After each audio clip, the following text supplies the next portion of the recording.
When it comes to eating healthy, do you really know the details that will keep you on the right track? Well, we've decided to put this idea to the test and find out what our nutrition IQ really is. And Neva Cochran, registered dietitian and nutritionist, is here to help us out. Hello. Hello. Hello. Okay, so we've got some questions and answers here. The first one, which is more nutritious? Lean ground beef, lean ground turkey, or both are the same? Girls? I would say turkey. I go with the beef. I'm going to go with beef because of the protein.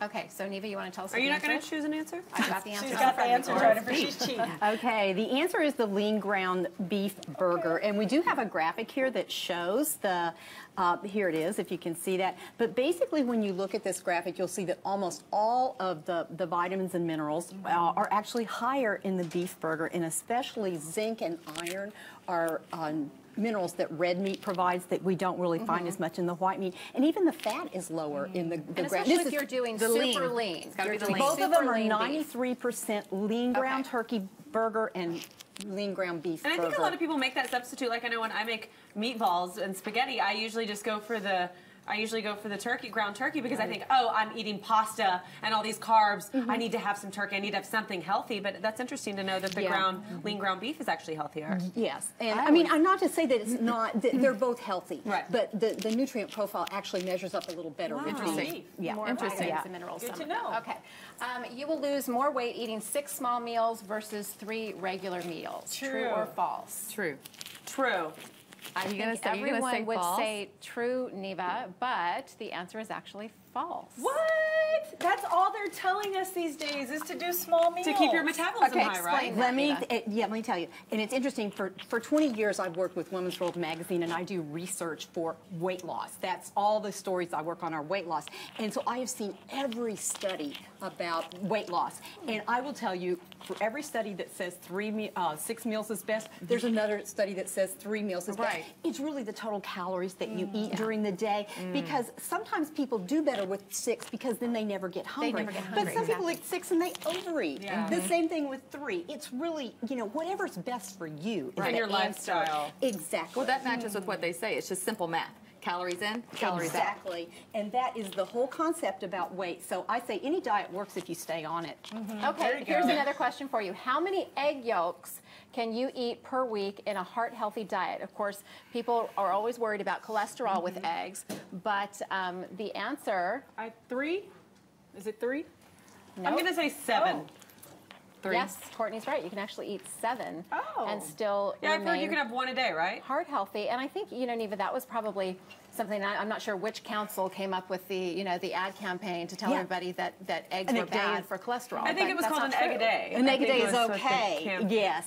I've actually worked with the Egg Nutrition Center as a consultant for 20 years, so I've seen the whole landscape change as far as this goes. There are a lot of studies that show you can eat an egg a day as part of the healthy, balanced, nutrient-rich diet, and it will not raise your blood cholesterol levels. But they are higher in cholesterol, They are higher in cholesterol. And in 2000, the American Heart Association removed the restriction on any number of egg yolks per week. And people don't realize that. 2000, they still say you need to limit to 300 milligrams a day, but 1 whole egg only has 185 milligrams of cholesterol. And the dietary guidelines for Americans 2010 say an egg a day is okay, won't raise cholesterol or increase risk for heart disease. That's perfect. And the other thing I want you to keep in mind is that most of the nutrition is in the yolk. 90 to 100% of the vitamin B12, folic acid, choline, vitamin D, vitamin A, vitamin B6, iron, vitamin E, zinc, phosphorus are in the yolk. 90 to 100% of those. That's amazing. And half the protein. I need to put mine in a shake because y'all are so natural foods. Exactly. Because I thought everybody only wanted egg whites. Okay, here's another question for you. Calories eaten after 7 p.m. are more likely to be stored as fat than calories eaten earlier in the day. I think most everyone would say true. I'm going to say false because that's what they tell us. So I think you're going to tell us it's false. So the answer is false. And it's that same thing about eating 6 versus 3.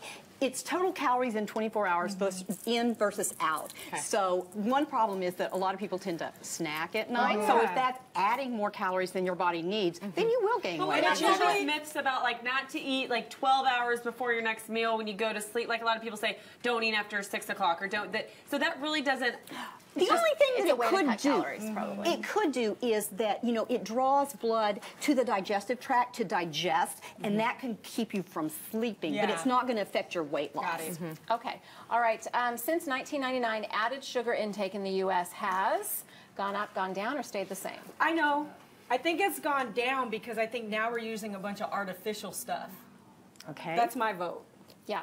It has gone down. I feel like it's gone up. But Yeah, I'm I'm probably saying wrong. too. It has gone down from 457 calories a day to 395 calories a day. That's 62 calories a day, or the equivalent of 4 teaspoons. What do you think that's attributed to? A decline in sugared soft drink intake is the primary driver So of people are that. getting the message. Or people Exactly. using That's like the good stevia news. and It's Truvia. still higher than what is recommended, but we're on the right track. We're on And the right track. I did have a graphic here that showed it, but We just basically, did. okay. I mean, if you look at from like, you know, 1940 to now, you know, obviously it would be up, but from 1999 to now it's No, down. actually, 99 was the peak. Oh, wow. 99 was the peak, and if you look back, the data I have back to 1970, we are nearly at the same level as 1970, maybe a half a teaspoon more. Oh, wow. That's good to know. Yes, the Yeah. sugary We're doing all drinks right. are bad. Yes, they are. Real quickly, which beverage does not count toward your daily fluid requirement? Juice, coffee, milk, or all of them count? All of them count. All of them count. Very good. Because even juice and coffee have water in They them. keep you hydrated. Yes, has been this prevailing mistake that caffeine is dehydrating, but there have been several studies that have shown that it hydrates just as well as any other And keeps beverage. me So happy. you can. This is Yeah, fun. and keeps Will you me come pleasant back to and be do this around. again? Yes, this was super fun. I like the multiple choice questions. Okay, you can get more from Neva by going to our website, thebroadcasttv.com. Just click on today's links. And when we come back, we will put the community spotlight on a wonderful organization called Helping Restore Ability. Today we're talking about how they help children. Stay with us.